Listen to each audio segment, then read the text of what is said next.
Welcome to VUK Talks, the show that speaks to education, health, entrepreneurship, and so much more. Hi everybody, my name is Mbureamtsonga Ranzunkona from Palawura Community Radio Station, and I host the Ultimate Lifestyle Show. However, today we are not there. My show always talks about umjolo on Thursdays, relationship roundabouts. Today it's not about relationship roundabouts. Today we are talking to a force to be reckoned with in entrepreneurship. However, let me welcome you to VUK Talks, because why? We are talking. Now, my guest today is Rhulani Hlungwani. Let's just hear what she has to say. Afshin. Vukile. For the purpose of this, we're gonna be, Venek. Okay.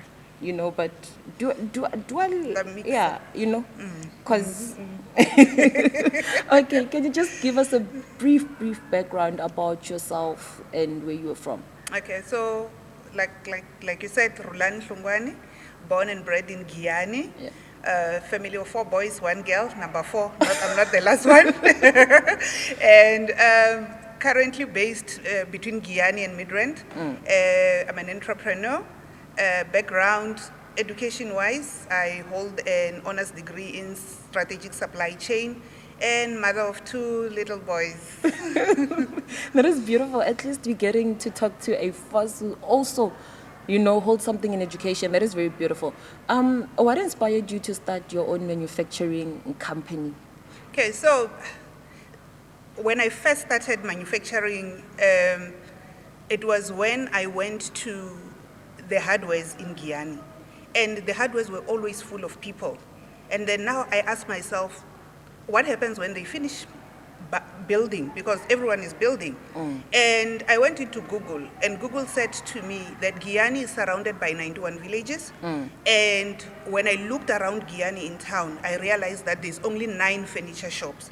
So I thought 91 villages and 9 furniture shops, surely the demand is higher than the supply. So I decided, let me try this. And yeah, when I started, I thought I would be manufacturing beautiful couches for people, but it's not always the case. You find that sometimes the demand is different, especially if you just did a quick homework, So I realized that many people, Giyani is full of older generation, and they are attached to their furniture. Yes. So upholstery is what we do more than anything. Yes. Yeah. Okay. You mentioned that you are from a family of 4. Or 5. Or 5. 4 Yeah. boys and 1 girl. And the industry that you are in is male dominated. How do you do it? How do you survive? I guess because I grew up with boys, Yes. the masculine in me, Yes. grew Okay. as I was growing up. I wear dresses, but I'm not a sissy. You're not a sissy. Yeah, I'm not a sissy. Yes. So, what was the defining moment that just said to Rhulani, okay, I want to focus on family-orientated or a kid brand manufacturing? Okay, so like I said, when I started, it was more of what is it where is the demand? And as the business started growing, we were lucky enough to get a contract or to be able to supply Leroy Merlin and Macro. And when they said to us, what is it that you can be able to supply us? And one thing I know for sure is that because you have to supply within 3 days, headboards, we can do it in 6 to 8 hours. So it was quicker. That was the first thing. But then when we go into their website, because we're an online store with them, when you go into their website, you realize that there's probably around 20 suppliers that are supplying headboards. So I sat with the team and we're like, but what is going to make us different from everyone else? Because all these designs, everyone is designing the same. We realized that they don't have kiddies headboards. And we're like, but then kiddies headboards, how are we going to do them? Yes. Like, okay, so let's make it fun. So we started manufacturing characters, like your Mickey Mouse, your rainbow, something that as a child I know that I was going to love. Yes. Okay. What would you say is your brand identity? Okay, so one of our values is excellence. Yes.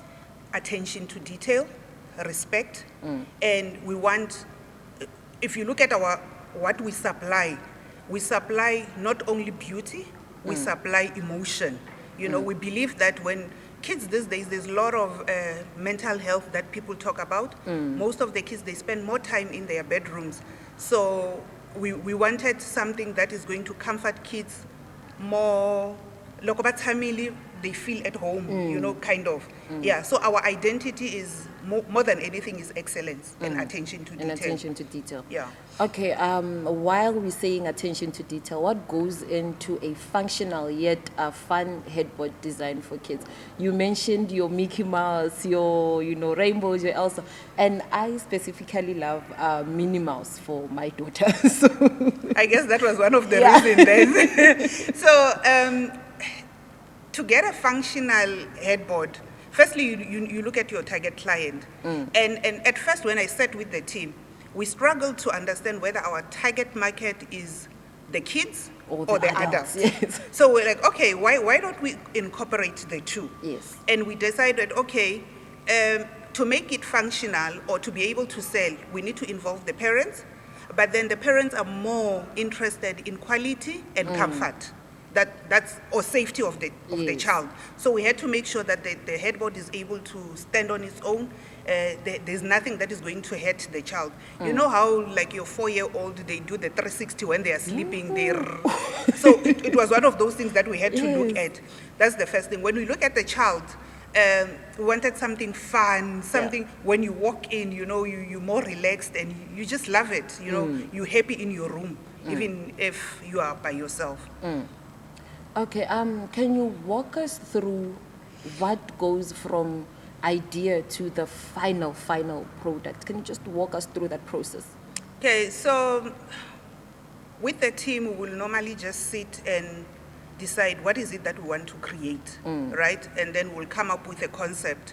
We normally try and come up with something that is not there, you know? Like, for example, what is it that kids love? Watch cartoons and decide, okay, this is what we think they are going to like. And then we sit down and we draw. After drawing, we take it to production. And then normally with our processes, we have to do it 10 times until we get it right. Even if the second time or the third time is correct, we have to do at least 10 headboards before we can do anything. It goes through 3 quality control. Yes. The first one, we sit as a team. And then we decide, are you happy? If it passes that, it goes to the supervisor. And then lastly, I go in and I check the quality. And then from there, we send it to our clients for approval. So that's what goes through the process. The process. Yeah. Which materials do you prefer working with, or which materials do you use, and why that specific material? So currently we use 2 materials, but mostly we use velvet. Yes. The second one is corduroy because it's soft. You know, you don't want to be sitting in your bedroom and you're even if you don't have uncomfortable, a teddy bear as a child, Yeah. you've got that material, the Yes. velvet, that is just soft. That is just saying, hug me, comfort me, you know. So velvet, it's the material that we currently prefer. Okay. How do you maintain quality while managing your orders? If like you've got a lot of like orders, like you're saying, your product is in demand. How do you? So first thing first, you need to have an excellent relationship with your suppliers. Yes. Quality is everything. So our suppliers, we've got a very good relationship. When there is new stuff, they tell us, and we don't compromise.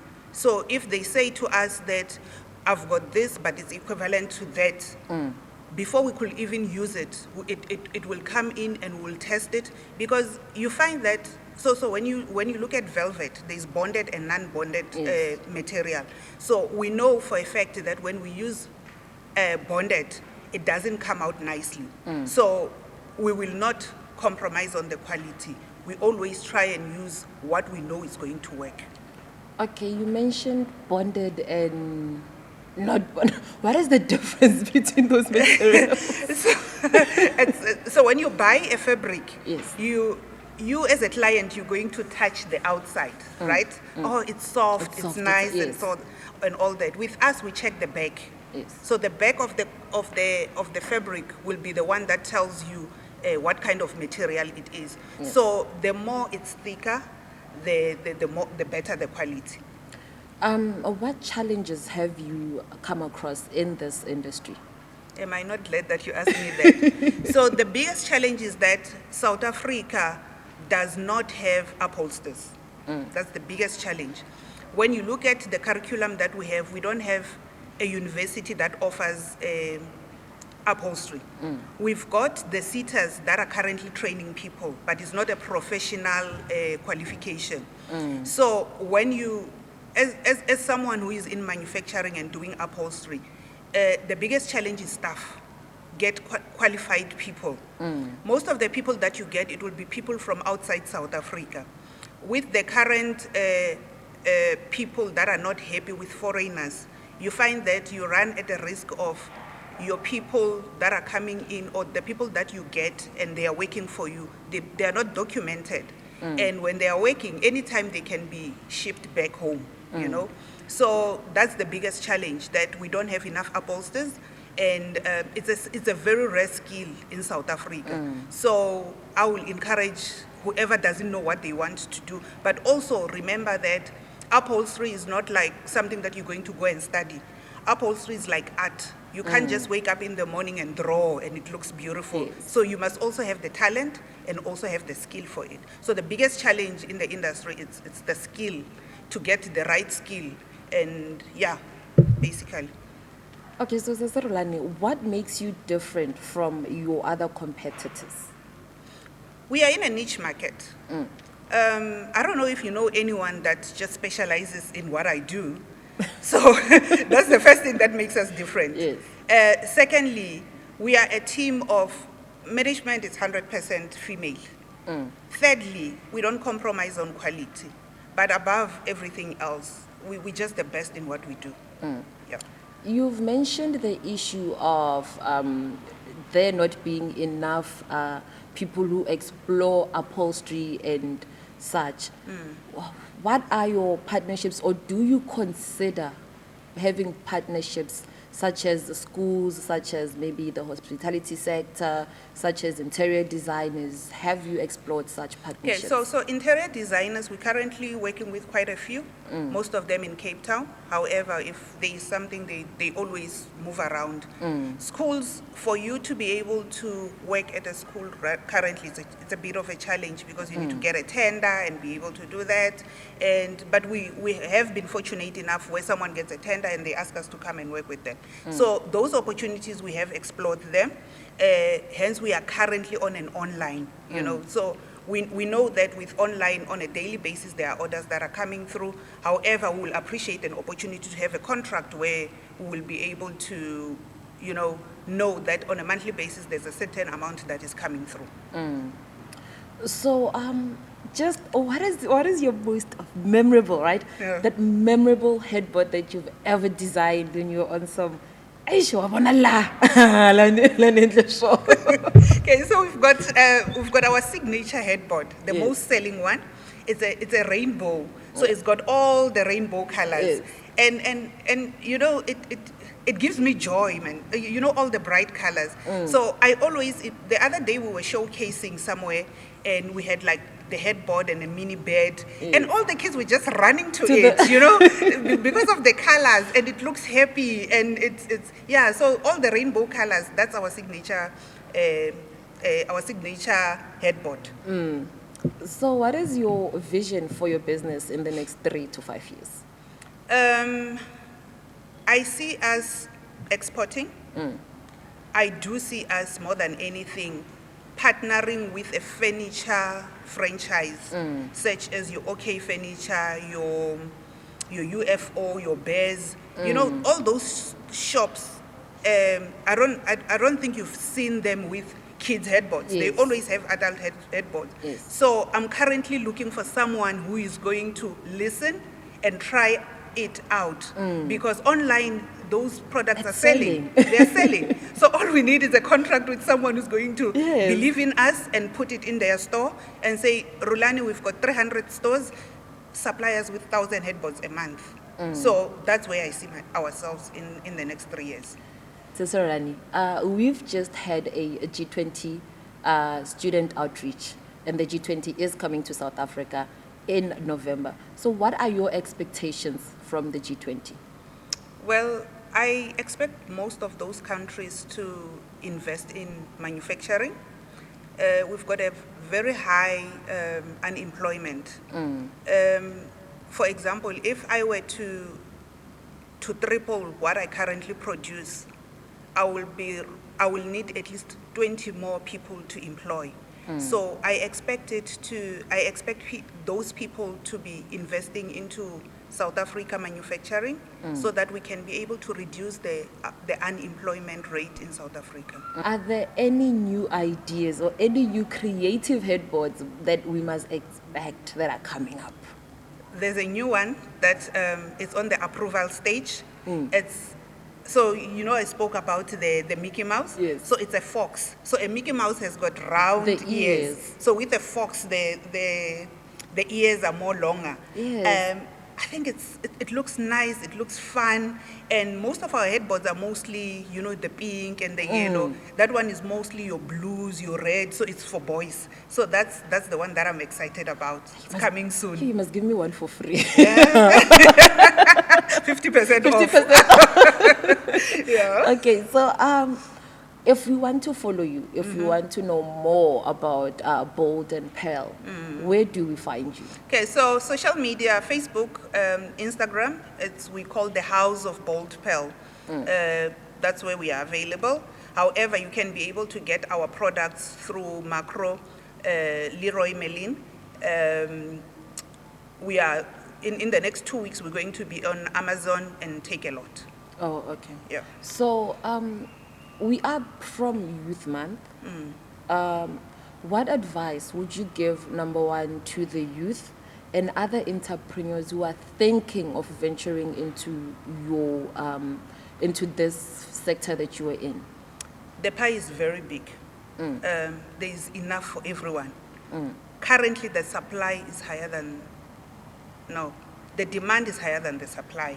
So I will encourage anyone who wants to get into the industry to go for it. Giving up is never an option. You never go wrong.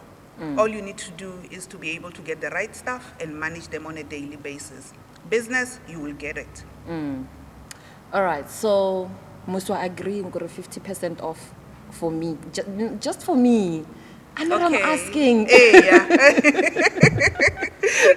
Okay. And there you have it. And that was Rhulani Hlungwani, who has been in this industry.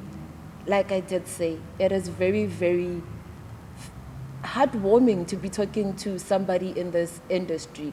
However, from me, thank you for tuning into this special episode of VUK Talks. See you next time.